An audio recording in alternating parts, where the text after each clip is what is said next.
임신을 계획하고 계신다면 사전에 산부인과 검진을 통해 자궁 구조를 확인하는 것이 매우 중요합니다.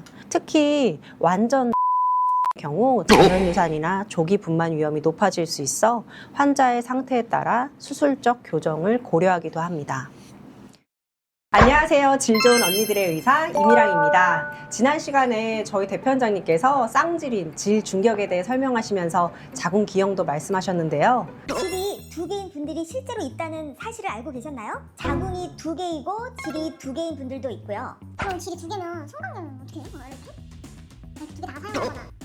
조회수가 엄청 많이 나왔더라고요. 오늘은 제가 자궁 기형에 대해 조금 더 자세히 설명해 드리겠습니다. 여성 생식기는 배아 시기에 뮬러관이라는 구조가 서로 융합되면서 만들어집니다. 이 뮬러관은 난소를 제외한 자궁, 난관, 질 상부를 형성하는 중요한 구조인데요.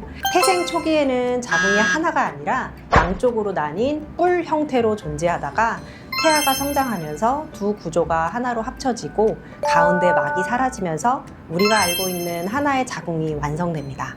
하지만 이 융합 과정이 완전히 이루어지지 않으면 다양한 형태의 자궁 기형이 발생하게 됩니다. 지금부터 각각의 특징에 대해 하나씩 설명해 드리겠습니다. 첫 번째는 중격 자궁입니다. 가장 유산율이 높은 중격 자궁은 자궁의 바깥 모양은 정상처럼 보이지만 내부의 벽처럼 중격이 남아있는 형태인데요. 이 중격 부위는 혈류 공급이 상대적으로 부족하기 때문에 수정란이 착상되더라도 정상적으로 유지되지 못하고 유산으로 이어질 가능성이 높습니다. 따라서 반복적인 초기 유산이 있는 경우에는 반드시 의심해 봐야 하는 자궁 기형입니다. 다행히 자궁경을 이용한 중격 절제술로 비교적 간단하게 교정이 가능하며 치료 후에는 정상과 유사한 임신 성공률을 기대할 수 있기 때문에 지나치게 걱정하지 않으셔도 됩니다. 두 번째는 쌍각 자궁입니다. 자궁이 하트 모양처럼 두 개의 공간으로 나뉘어 있는 형태로 자궁의 윗부분이 완전히 융합되지 않은 상태입니다.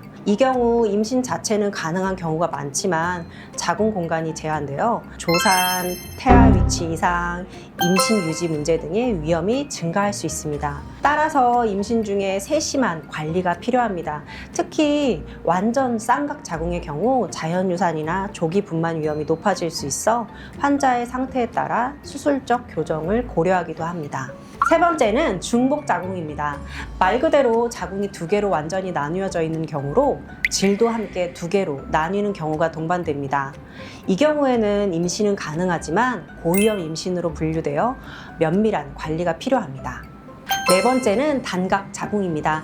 자궁이 한쪽만 발달한 형태로 반대쪽은 발달하지 않거나 흔적만 남아있는 경우입니다. 자궁의 크기가 작고 혈류 공급에도 제한이 있어 임신 유지가 어렵고 유산이나 조산의 위험이 비교적 높은 편입니다. 마지막으로 궁형 자궁입니다. 자궁의 윗부분이 살짝 들어간 형태로 비교적 경미한 기형에 해당합니다. 대부분은 임신과 출산에 큰 영향을 주지 않는 경우가 많아 특별한 치료 없이 경과관찰만 하는 경우가 많습니다. 모든 자궁 기형이 반드시 임신이나 출산에 문제를 일으키는 것은 아닙니다. 실제로 아무 문제 없이 임신과 출산을 경험하시는 경우도 많기 때문에 지나치게 걱정하실 필요는 없습니다. 그렇다면 자궁 기형은 어떻게 알 수 있을까요? 대부분 특별한 증상이 없기 때문에 많은 분들이 모르고 지내다가 초음파 검사 중 우연히 발견되는 경우가 많습니다. 이로 인해 원인을 모른 채 습관성 유산을 겪는 경우도 적지 않은데요. 따라서 임신을 계획하고 계신다면 사전에 산부인과 검진을 통해 자궁 구조를 확인하는 것이 매우 중요합니다. 경우에 따라서는 교정 치료 후 임신을 권장드리기도 합니다. 진단은 주로 질 초음파로 시작하며 필요에 따라 3D 초음파, 자궁 난관 조영술, MRI 등을 시행합니다. 경우에 따라 자궁경이나 복강경 검사를 통해 보다 정확한 평가를 진행하기도 합니다. 치료는 자궁 기형의 종류에 따라 달라집니다. 예를 들어 중격 자궁은 자궁경 수술로 교정이 가능한 경우가 많고 치료 후 임신 유지율이 개선되는 경우도 있습니다. 하지만 모든 자궁 기형이 수술이 필요한 것은 아닙니다. 많은 경우 임신이 가능하며 임신 중 세심한 관리가 중요한 경우도 많습니다. 중요한 점은 자궁 기형이 있다고 해서 임신이 불가능한 것이 아니라는 겁니다. 다만 반복 유산이나 임신이 잘 되지 않는 경우라면 자궁 구조에 대해 정밀 검사를 받아보시는 것이 좋습니다. 자궁은 겉으로 보이지 않는 기관이기 때문에 정확한 진단이 무엇보다 중요합니다. 임신을 계획하고 있다면 반드시 산부인과 전문의 상담을 통해 확인해 보시길 바랍니다. 오늘도 내용이 도움이 되셨다면 좋아요와 구독, 알림 설정까지 부탁드립니다. 감사합니다.